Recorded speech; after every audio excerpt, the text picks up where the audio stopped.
Okay, so I am getting set to demonstrate my lifting pole snares that I learned from Northern bushcraft master Mors Kochanski from his book Bushcraft, which was first released as Northern Bushcraft. And the nice thing about the lifting pole snare is that it works well in cold weather when the ground is too frozen to get stakes down into. So it was always hard for me to get stakes into the ground up in the Arctic because it's Canadian shield, so it is mostly rock, and then the areas between rock are mostly sphagnum moss, but there are some little amounts of soil.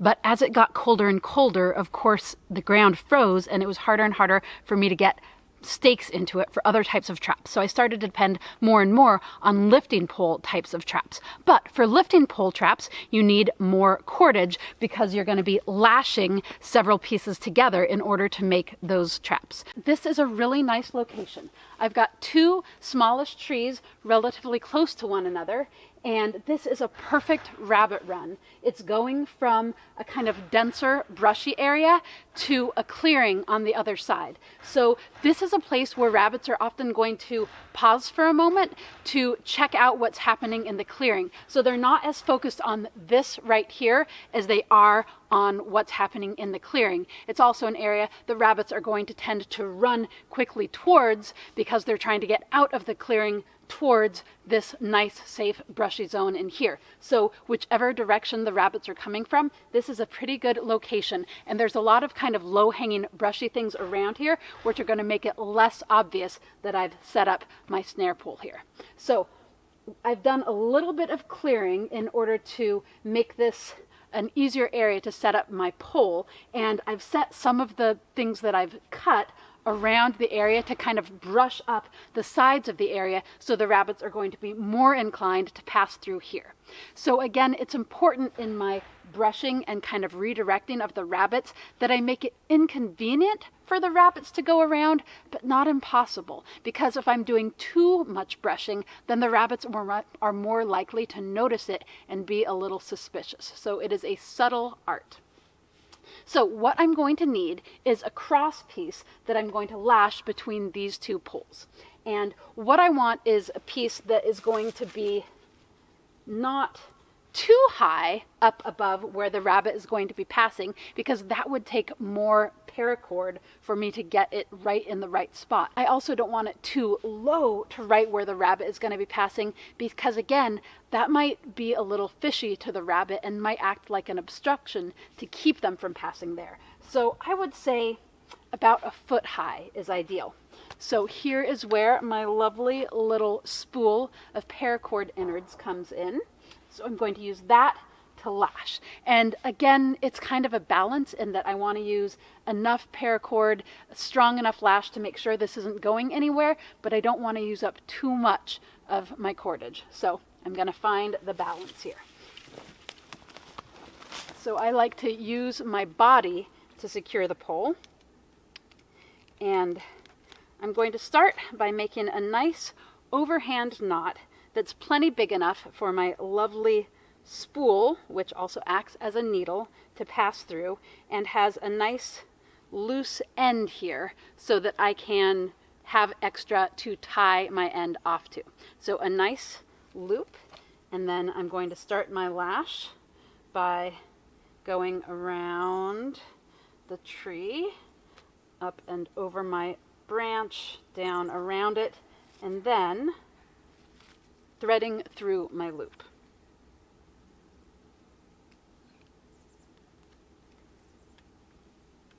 And then I'm going to pull that tight and do a couple more lashings, whatever I need to get it nice and secure.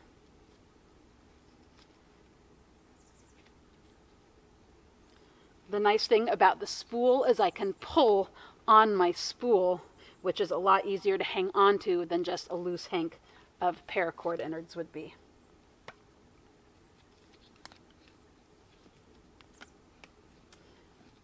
So I'm going to consider that about 3 times around is good, and then I'm going to do some cross members and some frapping, which will tighten this up. So a nice little X there, and then go around and around. It's going to make this nice and tight. And then I have my loose end to tie off to. Paracord innards are pretty slippery. They don't have a lot of grip, so I usually give a couple extra wraps to my knots just to be sure. But the friction of all that frapping is going to hold pretty well. All right. So that's one side, nice and secure.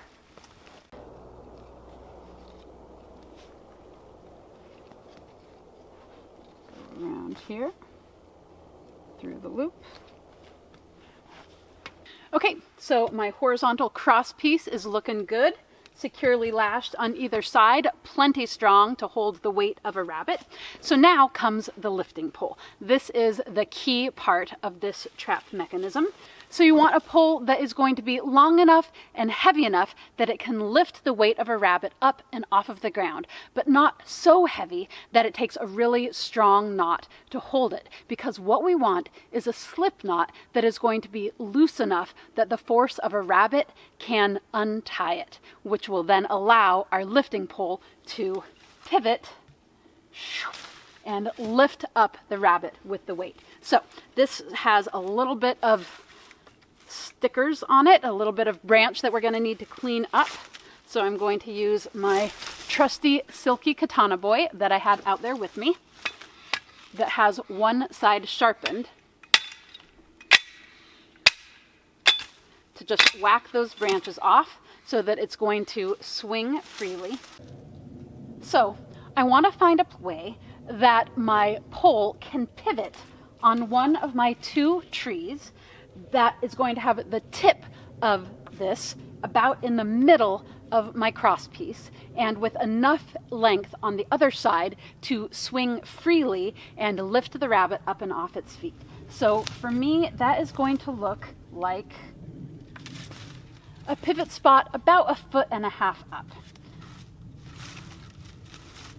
And it's important to clear out the area that the back end of the pole is going to be swinging so that it doesn't get caught up on any tree branches, keeping it from doing the lifting.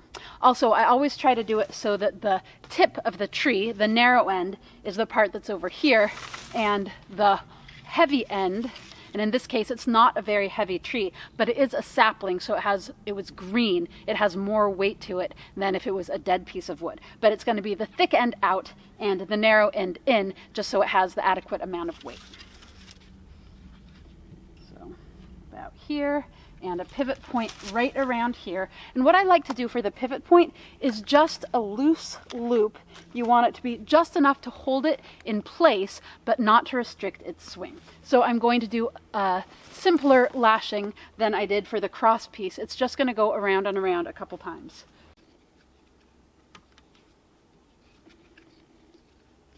So go around maybe 3 or 4 times, and then around the middle a little bit to tighten it up just the right amount.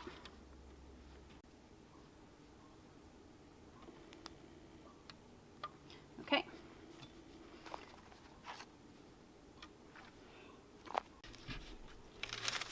You can see it's tight enough to hold it, but not to restrict the swing. Okay, so now it's time to secure the end of the rope to give it a nice slip knot to hold it here until the rabbit comes and triggers it. So this is where it's really nice to have the paracord outer sheath, because the inner cords are so slippery that a knot is not going to hold really well in them. So I'm going to use this and as little length as I can get. So I want to secure my pivoting lifting pole mechanism so that it's going to be right around the middle of my cross piece. So I'm going to put a little notch in this pole so the string is going to be secure.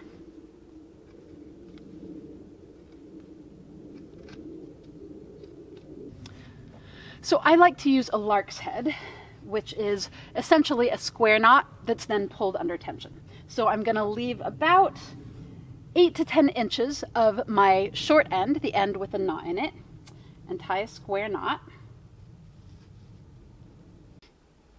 And then pull it under tension so it becomes a lark's head. And then I'm going to put the short end to the front of my pole.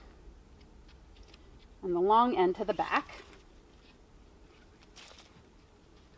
And then I'm going to do a slip knot by pulling the short end around under tension to the back. And then my longer end, I'm going to cross over that short end, come around, and then I'm going to take a little loop and I'm going to pass it through so that I've formed a slip knot with a little loop here. And then I want to ease that loop back so that it's just barely being held, because that is going to make a knot that has a light trigger mechanism so that the rabbit is going to have enough weight to pull it out. So just about there gives me a really nice weight so that it's not going to take very much force to release this. That's what we're after. A rabbit amount of force.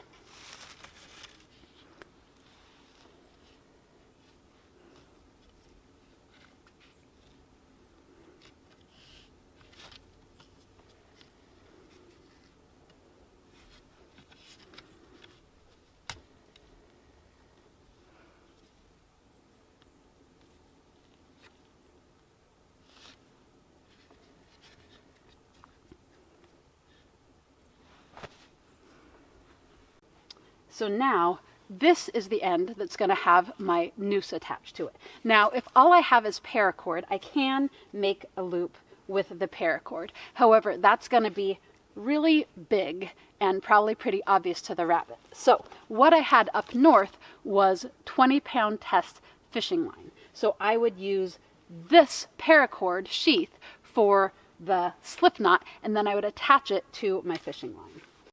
And it just needs to be long enough to dangle in the middle of the trail, and then of course using my patented technique of using hares to hold it open.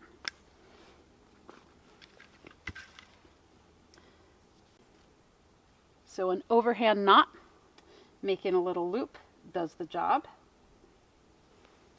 And then my fishing line right through that.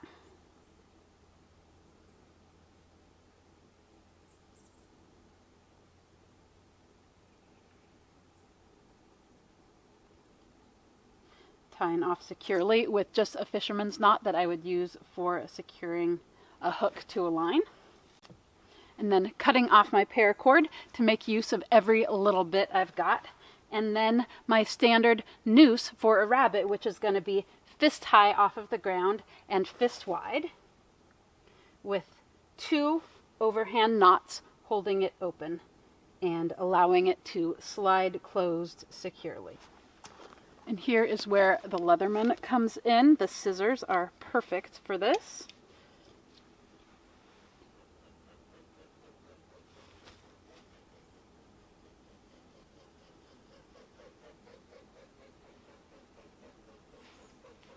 Nipping off the end.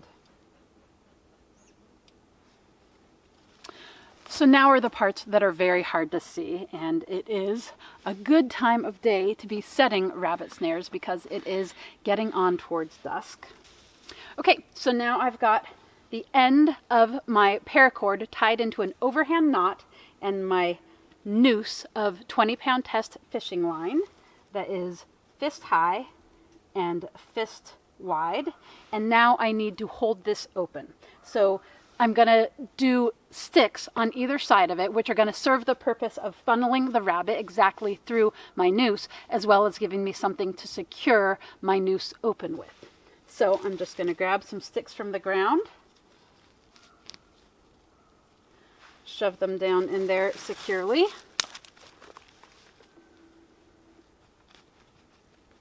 and then a little bit of not obvious brushing in.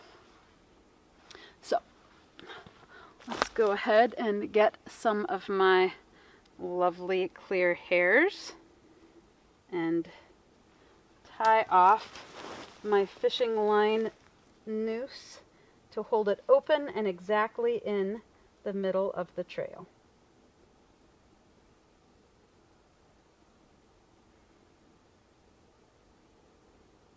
Again, if I was in a situation where I had gear of my choosing, I would be using snare wire, not fishing line, which would be more rigid and stay put on its own without requiring my hares to keep it open.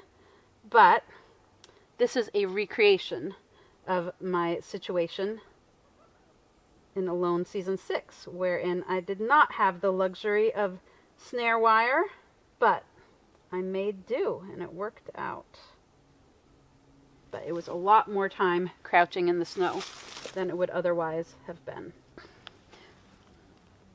Using my hares to secure it in 3 spots on either side, and then to a stick in the ground beneath, which is going to keep it dangling right in the middle of the trail.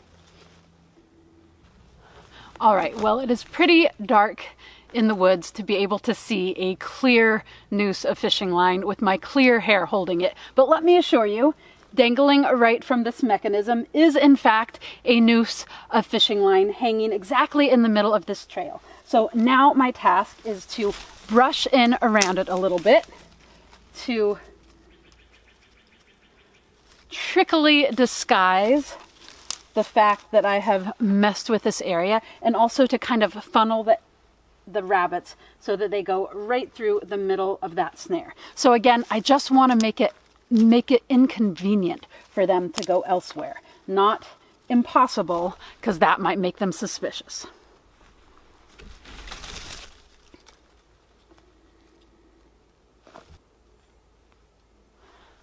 Like that. So here you have it, the Mors Kochanski style rabbit snare from a lifting pole, some paracord, and a bit of fishing line, just like the style that I used when I was out on Alone Season 6 in the Arctic and caught many a delicious snowshoe hare with this here trap. I've been trying to get to editing and putting out my final video in my series of my snaring on Alone Season 6, and what a poignant moment to do so, because the man from whom I learned the technique of lifting pole rabbit snares, Mors Kochanski, passed away 2 weeks ago. So this video is a tribute to him and all that I learned from he himself and his wonderful books on boreal survival and northern bushcraft. I also had the very great honor of speaking with Mors on the phone the summer before heading out for Alone Season 6, running by him some of my thoughts and plans and letting him know how much his books and his instruction meant to me and added to my skills and were part of all the preparation that I did for my time out in the Arctic. So thank you very much, Mors, for all that you contributed to the world.